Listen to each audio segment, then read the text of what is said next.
पंजाबी में कहावत है, सास चंगी होवे या ते दीवार ते टंगी होवे। संगीता की शादी भी एक ऐसे ही घर में होती है जहां उसकी सास दीवार पर टंगी होती है। ससुर और पति शादी के पहले दिन उसे सास के फोटो के सामने ले जाते हैं, जहां ससुर जी कहते हैं, बेटा बेटा संगीता, ये तुम्हारी सास थी, बहुत नेक और भली, लेकिन थोड़ी गुस्सैल थी। गुस्सा आने पर सब तहस नहस कर देती थी, पर अब ये इस दुनिया में नहीं है। हाँ संगीता, माँ होती तो तुम इनकी कोई बात टाल नहीं सकती थी, वरना तो माँ घर में भूचाल ले आती। संगीता मन में खुश होती है कि अच्छा है कि ऐसी औरत अब इस घर में नहीं है, लेकिन दिखावे के लिए वो जैसे ही सास की फोटो के सामने हाथ जोड़कर खड़ी होती है, ये क्या? सास उसे देखकर मुस्कुराने लगी। संगीता आंखों को मलकर एक बार फिर से देखती है, लेकिन फिर सास के चेहरे का भाव, भंगिमा यानी एक्सप्रेशन बिल्कुल बदले होते हैं। वो अपने पति और ससुर को कहती है, माँ की तस्वीर तो स्माइल कर रही है। ना ना बेटी, ये कैसे संभव है? जरूर तुम्हें कोई गलती हुई होगी, ऐसा कैसे हो सकता है? लगता है तुम शादी की सारी फॉर्मेलिटी करते करते थक गई हो, तुम्हें आराम की जरूरत है संगीता। खैर, सारे संगीता की बात को इग्नोर कर कमरे में चले जाते हैं। वैसे सास की फोटो पर एक्सप्रेशन एक के बाद एक बदलते ही रहते हैं। सुबह होती है, पति और ससुर को काम पर भेजकर संगीता कमरे की सफाई करने में लग जाती है कि तभी उसे आवाज आती है, टेबल ठीक से साफ करो। ऐसे भी कोई टेबल साफ करता है? इससे अच्छा तो ये गंदा ही था। किसी औरत की आवाज सुन संगीता दंग रह जाती है और सोचने लगती है कि आवाज कहाँ से आई।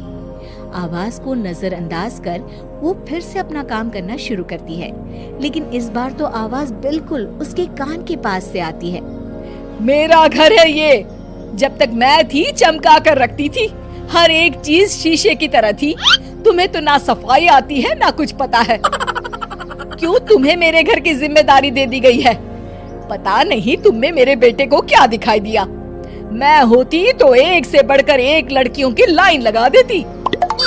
अब संगीता को समझने में देर नहीं लगी कि ये आवाज किसी और की नहीं बल्कि उसकी सास की है, जो दीवार पर टंगी है।